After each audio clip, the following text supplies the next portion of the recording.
পেয়েছি। আপনাদের যে যেখান থেকে আজ এই অনুষ্ঠানে উপস্থিত হয়েছেন সবাইকে জানাই বিজয়ের শুভেচ্ছা।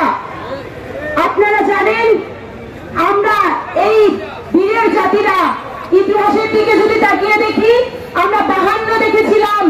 সেই 52তে ছাত্ররা কিভাবে কাঁধে কাঁধ মিলিয়ে রাজপথে এসে আমাদের মুখের ভাষা যারা ছিনিয়ে নিতে চেয়েছিল সেইটা আমরা ছিনিয়ে নিতে দিইনি। আপনারা 71 দেখেছেন, আপনারা 62 দেখেছেন, আপনারা 90 দেখেছেন। ঠিক একইভাবে আপনারা এই 2024-এরও সাথী হইলেন বন্ধুরা।